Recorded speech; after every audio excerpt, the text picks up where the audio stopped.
Myanmar से पनाह की खातिर भागकर बांग्लादेश आने वाले रोहिंग्या की वापसी का सिलसिला कल से शुरू हो रहा है, लेकिन कई पनाहगज़ीन वापसी के डर से कैंपों से भाग रहे हैं। म्यांमार और बांग्लादेश के दरमियान अक्टूबर में होने वाले मुआहदे के मुताबिक बांग्लादेश में गुज़िश्ता साल पनाह लेने वाले तकरीबन 7 लाख रोहिंग्या मुसलमानों में से 2000 पर मुश्तमिल पहला ग्रुप कल 15 नवंबर को म्यांमार वापस रवाना किया जाएगा। लेकिन कैंप में पनाहगज़ीनों के एक रहनुमा अब्दुल सलाम का कहना है कि ग्रुप में शामिल कम अज़ कम 20 अफराद म्यांमार में तशद्दुद के खौफ से वापस नहीं जाना चाहते और मुंतकली से बचने के लिए दूसरे कैंपों में भाग गए हैं। बांग्लादेश का कहना है कि वो किसी पनाहगज़ीन को ज़बरदस्ती म्यांमार वापस नहीं भेजेगा और हुक्काम ने अक़वाम मुत्तहिदा की रेफ्यूजी एजेंसी से दरख्वास्त की है कि वापसी के लिए तैयार किए जाने वाले अफराद से उनकी रजामंदी की तस्दीक कर ली जाए।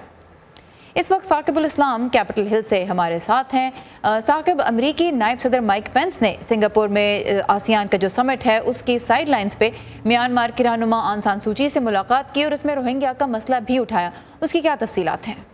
जी सारा, सदर अमरीकी नायब सदर माइक पेंस ने म्यांमार के रहनुमा आंग सान सूची से मुलाकात में रोहिंग्या पनाहगज़ीनों की सूरत हाल पर तशवीश का इजहार करते हुए कहा है कि उन्हें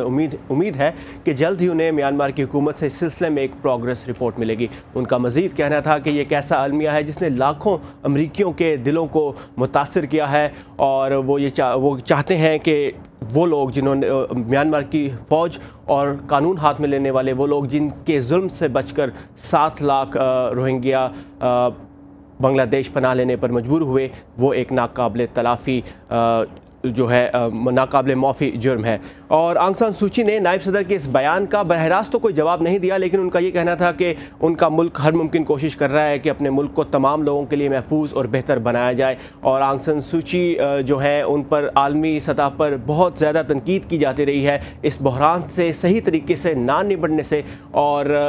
इन जुल्म और सितम को ना रोक सकने पर। और यही वजह है कि गुज़िश्ता रोज़ ही एमनेस्टी इंटरनेशनल ने उनसे एम्बेसडर ऑफ कॉन्शियस नामी अवार्ड वापस ले लिया है, यानी ज़मीर की सफ़ीर का अवार्ड ये वापस लिया गया है। और इससे पहले गुज़िश्ता साल नवंबर में अमरीकी